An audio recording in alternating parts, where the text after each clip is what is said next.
Assalamualaikum warahmatullahi wabarakatuh. Di sini saya lagi rehat ya, habis nyangkulin ikral mau mupuk. Jadi kalau kebetulan ladang saya ini miring, jadi harus dicangkul yang mupuknya, cangkul timbun. Oh ya, di sini saya akan cerita tentang pengalaman ya, tentang sholat berjamaah di tengah pandemi. Kebetulan kalau saya ini sholat, kalau lagi di rumah, saya sholat berjamaah terus ya. Zuhur, asar, maghrib semua saya jarang sholat di rumah sendiri ya.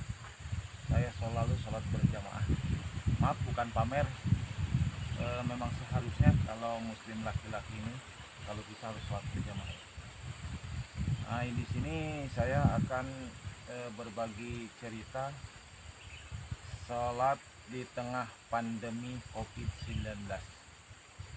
Jadi kan di tempat saya ini ada tradisi kalau habis sholat itu, habis salam itu langsung salaman ya. Misalnya Assalamualaikum warahmatullahi, Assalamualaikum warahmatullahi, langsung salaman. Kiri kanan, nggak cukup dengan kiri kanan, pindah ke belakang gini, mutar gitu.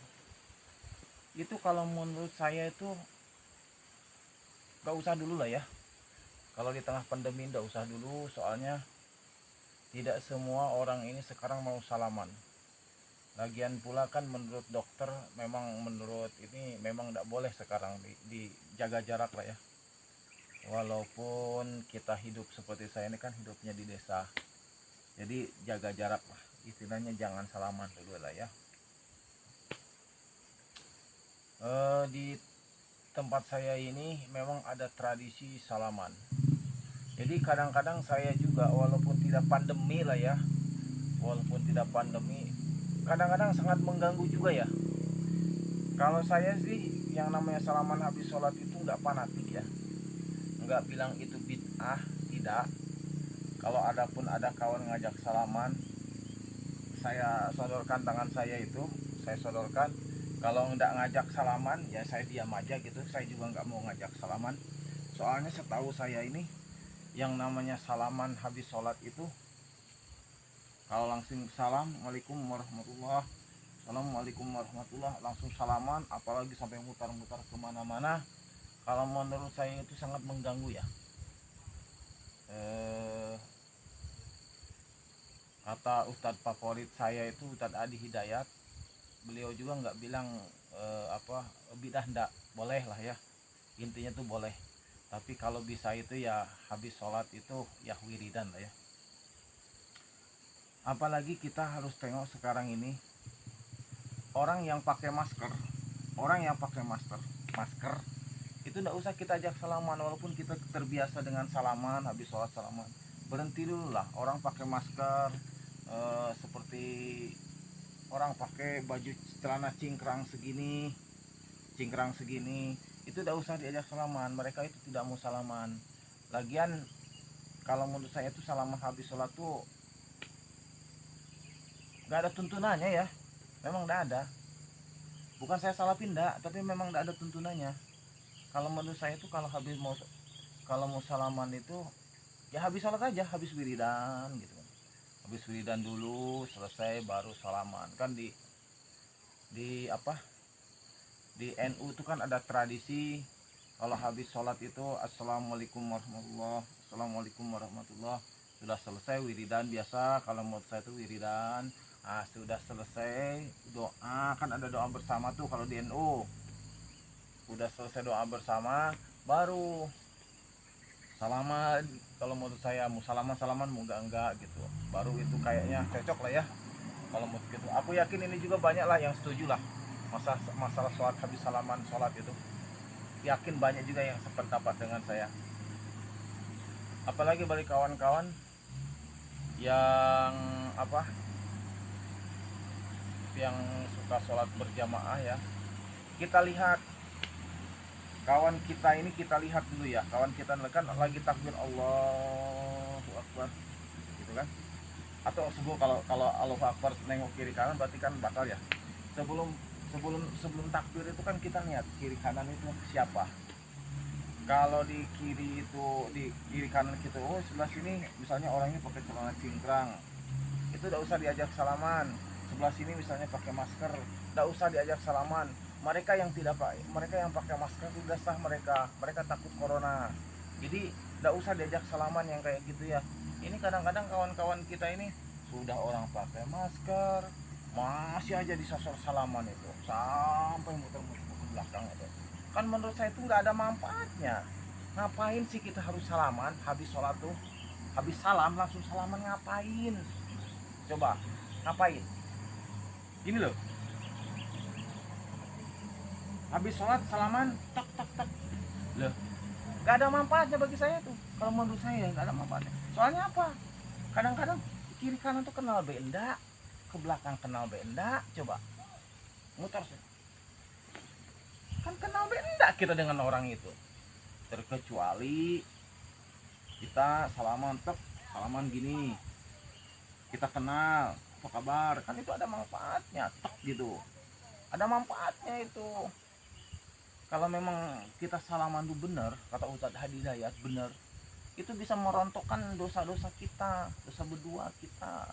Tapi kalau nggak kenal, apalagi orang kita ajak salaman, orang itu ya, kita ajak salaman, orang itu kan yang nggak mau salaman tuh, dia habis salam tuh langsung begini, gini depan gini.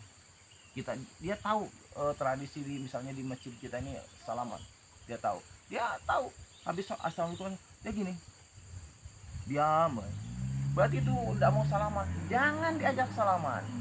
Seperti begini loh, orang yang tidak mau salaman itu banyak gelagatnya. Dia kalau atahiyat itu salamnya dia belakangan. Misalnya imam sudah assalamualaikum warahmatullah, assalamualaikum warahmatullah. Nah, sebagian kita kan ikut salam.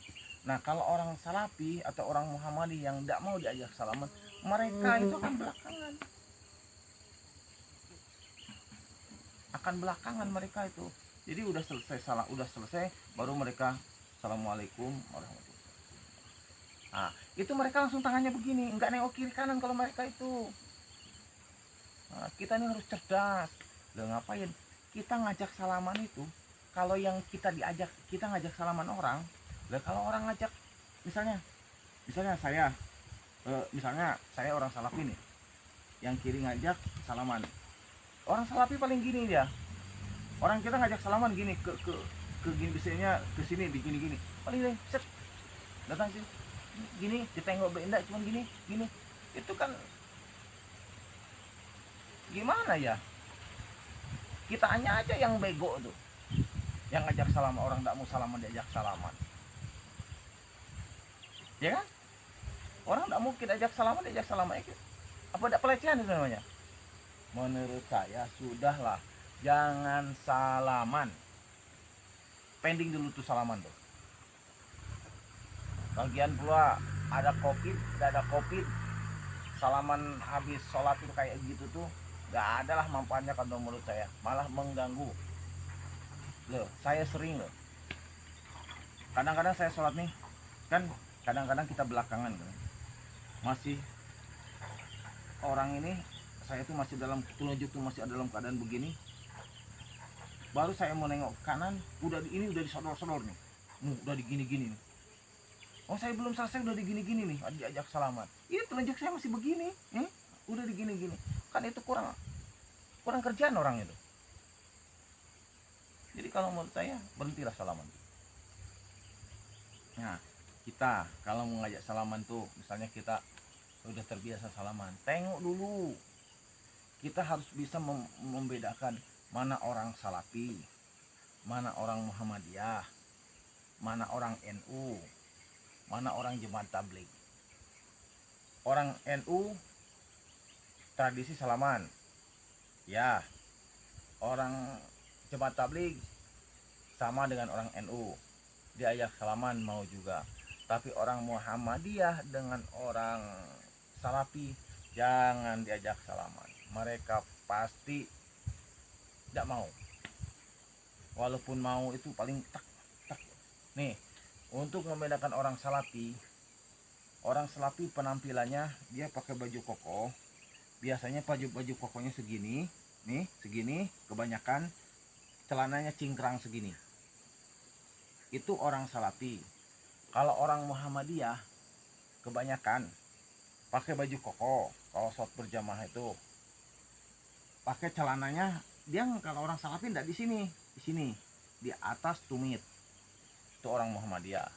Kalau orang NU rata-rata bersarung, pakai sarung, ada yang pakai celana. Umum lah kalau orang NU tuh kemana-mana lah ya. Cuman untuk kita kawan-kawan yang sholatnya, yang kadang sholat berjamaah atau sholat Jumat, sholat asal sholat berjamaah, kalau mau sholat itu jangan pakai kaos yang ada di punggungnya ada tulisan. Soalnya itu sangat mengganggu. Saya juga sering terganggu oleh mereka itu. Coba bayangin, depan kita ini sholat, saya dari belakang, pas nengok ke punggung dia ada tulisan. Spontan dalam otak kita ini, dalam hati kita pasti membaca tulisan itu. Hebatlah kalau orang itu tidak bisa khusyuk, tidak membaca, ibadah tidak terganggu. Itu mah bukan manusia, pasti terganggu lah. Udah tak pejamin gini, kadang-kadang itu karena ada tulisan depan kita nih, pejamin gini. Udah dipejamin gini, dibuka kebaca lagi, pejam lagi, dibuka kebaca lagi. Itu kan mengganggu. Jadi kawan-kawan kalau mau sholat Jumat, sholat berjamaah, jangan pakai baju kaos atau baju apapun yang ada tulisan di punggung, oke? Itu sangat mengganggu. Nah, itu kawan-kawan, semoga ini bermanfaat. Saya ini hanya faktor pengalaman saja ya. Saya juga bukan ustadz. Hanya saya ini intinya sering sholat berjamaah lah ya, sholat berjamaah terus kalau di rumah itu ya, sholatnya ke masjid terus ya. Oke. Jangan lupa kalau yang suka dengan video saya ini, subscribe-nya ya. Semoga yang memberi subscribe dan subscribe mau komen, semoga dipanjangkan umurnya, dimudahkan rezekinya. Kalau yang belum dapat jodoh, dikasih jodoh yang terbaik, umurnya panjang, diberi kesehatan, dikasih rezeki yang banyak. Semoga Allah melimpahkan rahmatnya kepada yang memberi subscribe, diberikan yang terbaik, dicukupi segala kebutuhannya ya. Assalamualaikum warahmatullahi wabarakatuh.